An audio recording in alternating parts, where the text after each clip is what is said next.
sorry to say, friends, Hillary Clinton and Obama are more types of the Antichrist than Trump will ever be. Through their policies, the culling of humanity was being carried out. Friends, I'm so relieved we've got rid of, along with the entire Obama administration, John Holdren, who was the senior advisor to President Obama on science and technology, who openly acknowledged that he had been influenced by geochemist Harrison Brown. In 1986, Holdren co-edited the book Earth and the Human Future, Essays in Honour of Harrison Brown. Brown advocated the use of government-mandated eugenics to prevent overpopulation. Brown, who referred to humans as a pulsating mass of maggots, wrote concerning a solution to overpopulation. This is what he said: all excess children could be disposed of, much as excess puppies and kittens are disposed of at the present time. In 2007, friends, Holdren referred to Brown as one of his several late mentors, to whom he was thankful for insight and inspiration. Wow, imagine that. Holdren's mentor was a man who held such despicable views. Humans, a pulsating mass of maggots, and excess children should be disposed of like dogs. No wonder under Obama, Planned Parenthood wasn't prosecuted for the heinous crimes against humanity in the selling of baby body parts and dissecting a live baby. Friends, they got away scot-free, and we know Hillary's views on human life are just as despicable. She is an ardent defender of abortion. In the third presidential debate, beamed live around the world, she proudly defended a woman's right to abort her baby right at the last minute. In other words, friends, to barbarically murder her child in the womb just before birth.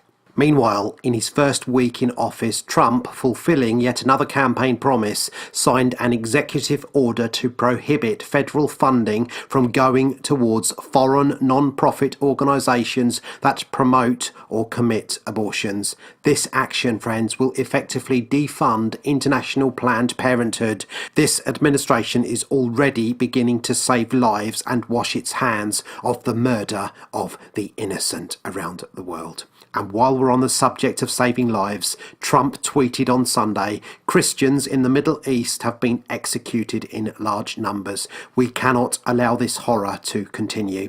Trump earlier said in an interview, "We are going to help them. They've been horribly treated. Do you know, if you were a Christian in Syria, it was impossible. And the reason that was so unfair, everybody was persecuted in all fairness, but they were chopping off the heads of everybody, but more so the Christians." When Trump was asked if he sees persecuted Christians as kind of a priority when it comes to granting non-citizen refugee status, Trump said yes. Friends, a man fueled by the spirit of the Antichrist, a man who is supposedly going to be the next evil dictator, will not save lives, and certainly not the lives of the saints. Remember, the Antichrist spirit kills the saints and beheads them.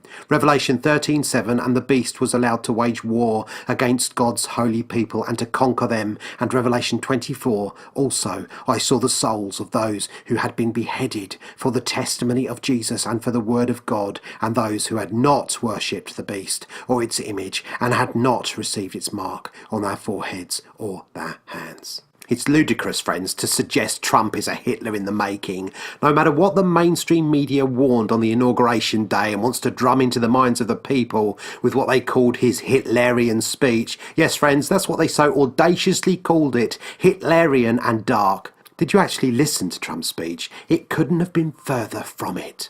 Apparently, putting your own nation first is now a crime against humanity. Crazy, isn't it? How all this has become so twisted. That the American people somehow don't have that right anymore, and that saying to put the American people first is akin to Nazi Germany and all the horrors that unfolded there. Basically, friends, the truth is Trump is not advancing the cause for globalism, which so many people have been conditioned to believe is the only progressive way forward. And if the people still haven't got the message that globalism is going to usher in some kind of a utopia, now the mainstream media are really drumming it home until, as Hitler's propaganda minister said, even the densest has got it. And it's working, friends. I've now noticed that anyone who supports Trump and talks about it publicly talks about it in a hushed up voice through fear that they're going to be overheard and they're going to be labelled a racist, a bigot, an Islamophobe and a misogynist.